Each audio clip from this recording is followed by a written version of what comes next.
Yes, salut YouTube, je suis super ravi de pouvoir vous présenter cette vidéo.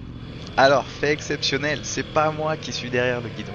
Cette fois-ci, c'est un ami qui m'a passé ses rushs. Je l'en remercie énormément parce qu'on a une moto qui aujourd'hui est la référence sur piste. Très clairement, quand tu vas sur une journée sur piste, c'est cette moto que tu retrouves en masse.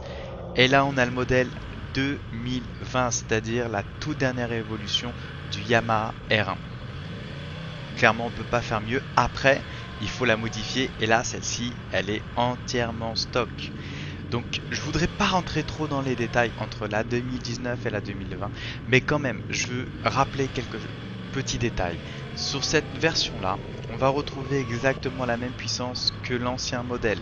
Seulement, ce modèle-là est aux normes Euro 5. C'est-à-dire que là, on a des restrictions les plus sévères qu'on puisse avoir actuellement. Yamaha a décidé de passer à l'accélérateur Ride by Wire, c'est-à-dire qu'il n'y a plus de câble de liaison entre ta poignée et les papillons d'admission. Cette possibilité, en tout cas cette fonctionnalité, permet à l'électronique de gérer le frein moteur. Ah, il était temps que Yamaha offre cette possibilité. Sur l'ancien modèle, c'était clairement un handicap quand on commençait la piste et qu'on prenait cette moto parce que le frein moteur était très élevé et ça n'aidait pas forcément en entrée de virage quand le niveau ne le permettait pas. Quand tu as un très bon niveau, c'est parfait, il n'y a rien à revoir. Il y a d'autres fonctionnalités, je vous laisse aller voir sur les sites internet. Autre point, c'est la partie châssis. Yamaha a modifié deux parties, la colonne de direction et le brossillon arrière. Ces deux parties-là ont rendu la moto un petit peu différente, notamment l'arrière, avec un réglage supplémentaire pour pouvoir allonger la distance entre ton pignon de sortie de boîte et ta roue arrière. Donc ça peut te donner une moto totalement différente en fonction de ce que tu choisis de faire. Maintenant, on va attaquer la vidéo. Je vais vous donner mes commentaires, ses commentaires, je vais faire un mix de tout ça. Surtout, n'oubliez pas, dans la description de la vidéo, je vais vous laisser mon Instagram, je vais vous laisser sa page pilote. Vous pouvez aller le voir, lui poser des questions, il sera ravi de vous aider. Moi aussi, il n'y a aucun souci. J'espère que vous allez passer un bon moment. Et si ce format de vidéo, tel quel vous plaît, vous n'hésitez pas, dites-le en commentaire. Si je veux bien faire les choses, il faut absolument que je vous parle de la personne qui est derrière ce guidon. C'est essentiel, sinon la vidéo elle sert à rien. Donc Alexis, je vous invite à aller voir sa page pilote, que je mets dans la description, n'oubliez pas, a une expérience en deux roues monstrueuse, par rapport à moi nettement plus importante. Il a d'abord commencé sur la route, il est ensuite allé sur la piste, il a participé à des courses d'endurance, il a participé à des courses sprint. Donc en gros on parle avec quelqu'un qui a une très grosse expérience et qui a échangé avec beaucoup de monde sur la piste. Très clairement, le ressenti qu'il a eu sur la moto est très proche de ce que j'ai ressenti quand j'ai piloté le R1.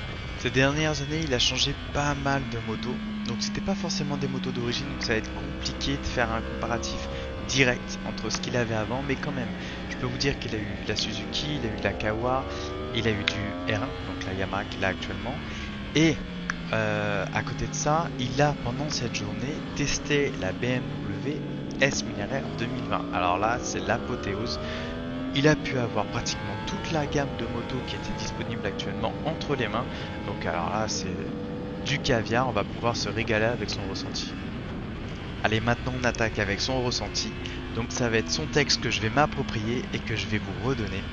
Il y a un point essentiel sur lequel il voulait que je revienne avant de vous donner son impression et son ressenti. Il n'a jamais eu de moteur autre que 4 cylindres classique, c'est-à-dire un 4 cylindres type S1000R ou GSX-R 1000. Donc pour lui c'est une véritable découverte et tout son ressenti va être forcément en comparatif avec ce qu'il a connu avant. Alors t'imagines, tu changes de moto, tu as un moteur totalement différent, tu te doutes que ses chronos ne seront pas le reflet de ce qu'il est capable de faire, surtout que cette année il a exceptionnellement recommencé la piste vraiment tardivement. Et on va pas se gêner pour prendre son feeling, surtout sur sa première journée de retour au Mans, qui est le circuit de référence pour lui et pour moi. La première chose qui lui a sauté aux yeux, c'est le comportement du crossplane. Alors il trouve que le moteur il est ultra efficace, il n'y a pas de problème. Entre bas dans les tours, milieu et en haut ça marche. Par contre par rapport à un moteur plus classique, tu as clairement moins d'explosivité dans les tours. Je pense qu'en plus le moteur est vachement bridé par la norme Euro 5, c'est-à-dire que si on lui enlève toutes ces restrictions anti-pollution, clairement le moteur va retrouver de la santé et que l'explosivité qu'il a en bas va être encore plus importante et qu'on retrouvera un moteur peut-être avec plus d'allonge dans les tours. À voir, une fois qu'il aura décatalysé la bécane, reprogrammé, ce sera autre chose. Le second point sur lequel il a beaucoup insisté, c'est le train avant. Ces anciennes motos avaient un comportement totalement différent, c'est-à-dire un train avant qui était vachement communicatif et qui donnait l'impression d'être soudé au sol, où tu pouvais rentrer très fort sur les freins et avoir beaucoup de confiance. Cette fois-ci, il dit pas que le train avant ne lui donne pas ou que le train avant ne lui permet pas d'entrer aussi fort que sur ses anciennes motos, mais au guidon, il n'a pas ce feeling, c'est-à-dire que la moto ne communique pas suffisamment d'informations pour qu'il puisse rentrer avec autant de force et autant de confiance. Bon, on peut quand même nuancer cette partie-là en partant de l'idée que ces pneus avaient déjà un petit peu de vécu, qu'ils n'étaient pas totalement neufs. Mais vous inquiétez pas, fin du mois, on repart ensemble sur piste, donc on va pouvoir en live remesurer tout ça et voir s'il y a d'autres différences ou s'il a un autre feeling avec la moto. Le troisième point, et celui-là pour moi est le plus important, c'est la partie électronique de la moto. En général, les motos avec une électronique qui fonctionne mal, on a tendance à le sentir, c'est-à-dire que ça fait des coupures et au guidon tu sens que la moto travaille. Ça peut être d'un côté rassurant et ça peut être de l'autre peu efficace. Et la Yamaha est pour moi le modèle par excellence à ce niveau-là, c'est-à-dire que cette moto-là est efficace avec une électronique qui est totalement transparente, c'est-à-dire qu'au guidon on la sent pas travailler, et c'est ce que lui me remonte comme info. Il me dit qu'en fait, le fait de ne pas avoir ce feeling qu'il avait sur les anciennes motos, ou qu'il pense devoir obtenir de l'électronique, c'est-à-dire une électronique qu'on sent travailler, qui coupe, qui reprend, qui coupe, qui reprend, lui a pas permis de libérer totalement sa confiance sur la moto. Ça, de toute manière, c'est à travailler. Je lui en ai déjà parlé, je lui ai dit que cette moto, faut y aller, faut pas hésiter, et que franchement, elle va travailler toute seule, qu'il n'a rien à faire au guidon. Là, j'ai parlé de quelque chose qui m'intéresse beaucoup à moi aussi. Pendant la journée chez Ebis, il a eu l'invitation d'essayer la nouvelle S1000RR 2020. Alors là, c'est royal, c'est-à-dire qu'il peut tester sa moto et tester une autre référence, le S1000RR. Et là, incroyable, il retrouve les anciennes sensations de ses motos précédentes, c'est-à-dire une moto avec un train avant qui lui convient, une moto avec une électronique qui travaille et qu'il sent travailler, et même en fait une moto plus agile que le R1 qu'il a. Plus agile, mais aussi en même temps plus stable. Alors là, ça ne va pas en croire ses propres mots, c'est-à-dire que normalement le R1 qui est censé être une référence en agilité, est peut-être cette fois-ci surpassé par la S1000RR qui est normalement censée être une moto ultra stable.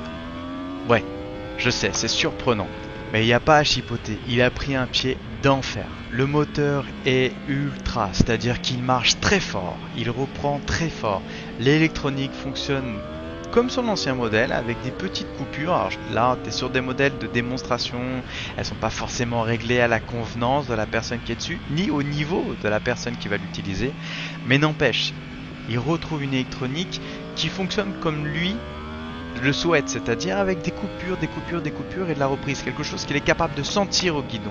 Et là, il s'est simplement éclaté. Alors là, pour la petite anecdote, la moto était chaussée en Michelin Slick. Donc c'est la dernière gamme découverte piste avec un très bon grip en soft. Donc ça marchait bien, il était assez surpris, on en entend toujours le Michelin pas terrible, Michelin bien, les Michelin machin. Pour une fois là il a testé, il peut le dire, ça marche très bien et le feeling du Michelin lui a beaucoup plu. Sa conclusion est vachement intéressante et je pense qu'elle résume vraiment le marché moto. Aujourd'hui, t'as pas une moto qui est meilleure que l'autre. Tu vas en avoir une qui va être plus efficace pour un style de pilotage ou pour une personne. Aujourd'hui, s'il devait choisir entre le R1 et le S1000RR, la balance penserait plus vers le S1000RR, puisqu'elle correspond plus à son pilotage, à ses attentes. C'est pas dit qu'avec le temps il change pas d'avis, hein, c'est que son deuxième roulage avec la moto, et peut-être qu'il pourrait revenir sur ce qu'il dit aujourd'hui. Mais en tout cas, après cette première journée au Mans, très clairement, il a préféré retrouver ses anciennes sensations. Je suis désolé, cette vidéo ne pourra pas conclure sur une moto meilleure l'une que l'autre. Fin septembre, je retourne avec Alexis au Mans, le 29 et 30 septembre, organisation LH Racing. On part pour 2 jours. On va reprendre tout ce qu'il a vu aujourd'hui, on va l'améliorer, la moto aura des petites modifications qui lui permettront d'être mieux adaptée à la piste. Et là, je vous ressortirai une petite vidéo avec une mise à jour de ce qu'il a pensé. En tout cas, je vous laisse avec ses derniers tours. Son meilleur chrono, ça a été un 47. Idéal en 47 et plusieurs tours dans les 47. Je vous laisse avec ses tours. Je vais arrêter de parler, profiter du son du crossplane parce que franchement, voilà, il est vraiment juste dingue. Même moi, j'en suis amoureux. C'est waouh.